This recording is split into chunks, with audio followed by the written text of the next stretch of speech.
anyway.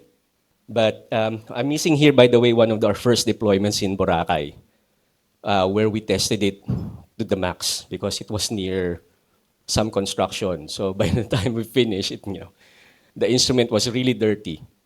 It was actually similar in Kawayan and Tagaytay. In Tagaytay, we actually measured the activity of Taal. And in 2P also, all of these, in fact, were in the range of months, 3 to 6 months, in fact. Or I think our longest was 8 months in Isabela. Metro Manila, of course, I just highlighted here because we started in Metro Manila. And like I said, this is typically what happens in a equipment you place outdoor. When it comes back, it's no longer working the same. It would definitely happen for any equipment that you have, unless you have configured it to resist damages. So every time the unit comes back to us, and I always tell Engineer Paul why it's still functioning, and it's the only thing that you need to do is to calibrate it a bit so that the offset becomes right. And this is the reason why I'm still keeping my research for Rome, because I'm proud of my work. Apparently, it works even better than I thought. And hopefully someday, we're not really selling Rome right now. But hopefully someday what we're doing right now is setting the stage so that people would understand. You don't have to go outside. You don't have to import.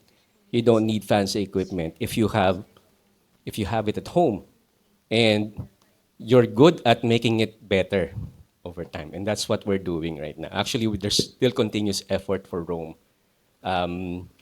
We are set to have a project to include gases as well. By the way, Engineer Paul is here. So we're the only two people now left in our group. So if you want more information, by the way, you can just find us in Facebook, or if you scan this QR code. Some of the other things that I cannot showcase here are also in our website. Thank you very much.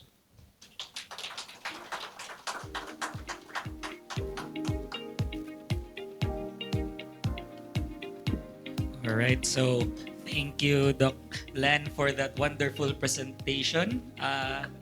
Can you just stay on stage because we'll open the floor for questions. So just to put in context, in environmental compliance, specifically for air quality monitoring, it's actually foreign sensors that we use. So this is actually setting the stage for locally developed technologies for air quality monitoring. So before I open the floor for questions, I'd just like to just some to tinker about what we think on air quality, because last year I think there was a study published that microplastics are already in the air of Metro Manila. So are we open for having this differentiated in the, further developments of Rome? Yeah, actually, even in 2014, that was already a topic, and some other researchers were going to work on that, instead of us.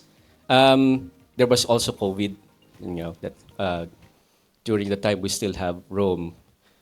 The thing is, we can always measure this. As long as, let me just put it into context. Cigarette smoke is PM1, so it's 1 micron below. It would be impossible to see if it's dispersed completely in a room.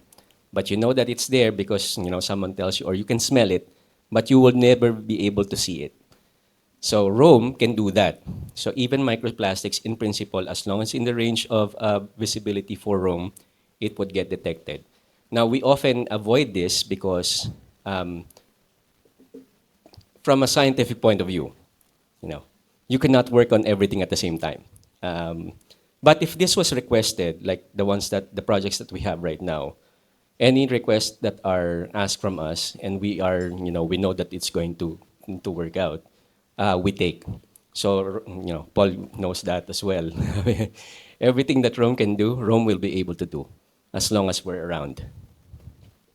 Yeah, thank you, Doc Len. So how about questions from the floor? That was just a food for thought question, because pollution is one of the things that is in the triple planetary crisis right now. So any questions from the floor regarding the development of local air quality monitoring devices? Parang wala ata. Yes, Doc Francis. There's a microphone over there.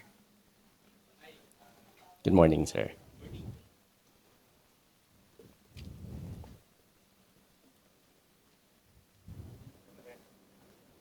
Okay. Hi, sir. Good morning. Got so interested with your presentation. Sir, sino yung gumagamit na nito ngayon? Well, in our next few in the next few months, the ones who would be using it would be DOST NCR and DOST Calabarzon. For DOST NCR, in fact, it's actually Quezon City. So we're gonna turn it over later on as part of the plans of the environmental management plans of Quezon City include a network of sensors, of air quality sensors for Quezon City. But I cannot tell you who uses it because we have had like 10 or more Okay. Okay. requests on using it. I cannot remember most of them anymore. Yes. Actually, napakaganda lang kasi, no? Halimbawa, di ba dito sa Metro Manila, nagiging problem natin minsan, no? You mentioned about the fog or the smog. Yeah, yeah. And then, particularly kapag may time na nagkakaroon ng, alam natin, nagkaalburuto yung taal. Yeah, minsan, yeah. ano? That's So, a bug in around 2024, yeah, 2023. yes. So, okay. So, yun, pwede niya ring ma-detect yung mga ganong materials. Yeah, actually, during that time, yung sa VAG, from, supposedly from Taal, Yes. the one unit was with Paul. Okay. We were able to see what was happening. Mataas talaga siya noong time na yon. Ako kasi nandito lang ako sa UP Diliman. Nakita ko yung 100 meters beyond, wala ka nang makikita nun. And typically, and ito just, para lang magyabang uli ng konti. When we first started out, we were comparing with what's called beta attenuation monitor, which we are rented from the NCTS in UP Diliman. And another which is gravimetric from ISM, no? So lahat yung nira namin at the same time during the time na hindi pa binaban completely ang firecrackers. So mataas na mataas yung yung concentration noon. So sobrang taas, nag-clog, simplihan ko na lang, nag-clog yung sa gravimetric na sampler. Tapos mali-mali na yung mini-measure nung EBAM kasi based din siya sa filter. Yung sa amin, tumatakbo pa rin. So nakuha namin more or less yung at least before mag-peak. So nakita namin na mataas nga nung talaga ng time na yun, mataas talaga siya. Ngayon kasi maganda na yung situation eh. Parang Manila Observatory reports that it's gone 74% down. Yeah, so we look forward na sana mas marami pang mga local government units ang mag-adapt nito, no? Lalo na din sa mga area na kung saan alam natin na marami tayong active volcanoes in the Philippines, and of course, ang dami nating mga festivities na kung saan talagang nagkakaroon ng epekto sa ating air quality. You wait for our project to finish yung DOST Calabarzon. That would be great. Okay. Thank you, sir. It would be an early warning system. Thank you for that info, sir. Yeah, thank you, Doc Francis. Any other questions from the floor before we proceed to the next presentation? Yes, sir. Yes, sir. Oh, I thought you were raising your hand. But anyway, since there are none, so thank you, Doc Lem, for flexing the locally developed air quality monitor system, Rome. All right, so Doc Mark, the floor is back to you. All right, thank you, Dr. Ian, for moderating the discussion, and of course to our speaker, Dr. Len, for such a very innovative technology and how we could treat the air quality in our country. Localized innovation, rather. Okay, next on the list of our esteemed speakers is a miracle powder called Vigormin. This powder is invented by no other than Dr. Melinda Palencia, who is also the founder of Invigor Natural Products Manufacturing Incorporated, a spin-off company of Adamson University under the Technology Commercialization Program of DOST-PCIEERD. She is also a recipient of the National Academy of Science and Technology's Gregorio Y. Zara Medal for Outstanding Technology Commercialization Award and a recent Kabalikat awardee recognizing Vigormin's success in commercialization. Again, please help me welcome Dr. Melinda Palencia. The stage is yours, ma'am.